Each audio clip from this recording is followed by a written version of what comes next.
आता बातमी राज्यामधून आहे। अमोल मिटकरींच्या गाडीवरती हल्ला करणाऱ्या मनसे कार्यकर्त्याचा हृदयविकाराच्या झटक्याने मृत्यू झालाय। दुपारी झालेल्या राड्यानंतर अस्वस्थ वाटू लागल्यामुळे जय मालोकार या मनसे कार्यकर्त्याला रुग्णालयात दाखल करण्यात आलं, मात्र हृदयविकाराच्या झटक्याने त्यांचा मृत्यू झालाय।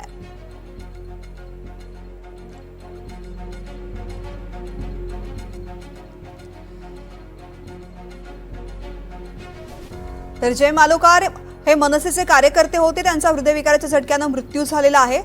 आज सकाळी अमोल मिटकरी यांच्या गाडीवरती अकोल्यामध्ये हल्ला करण्यात आलेला होता। त्यावेळेस हे मनसैनिक या ठिकाणी उपस्थित होते, मात्र त्यानंतर त्यांचा हृदयविकाराच्या झटक्याने मृत्यू झालेला आहे। अमोल मिटकरी यांच्या वाहनांची तोडफोड करण्यात आली, त्यावेळेस जय मालोकार सुद्धा त्यांच्यामध्ये सहभागी होते।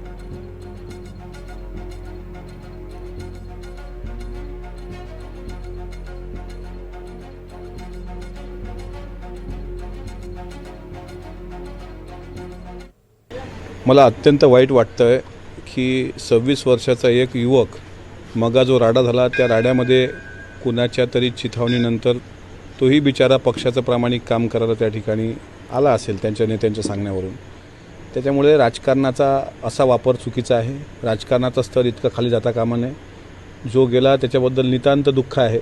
मी सुद्धा त्यांच्या परिवाराची भेट घेईन आणि जरी त्यांनी भावनेच्या भरात ते कृत्य केलं असेल, पण शेवटी एका घरातला एक कष्टाळू मायबापाचं लेकरू गेलं। माझी तर त्यांच्या पक्षप्रमुखाला विनंती आहे की त्यांनी स्वतः मुंबई सोडून इथे यावं।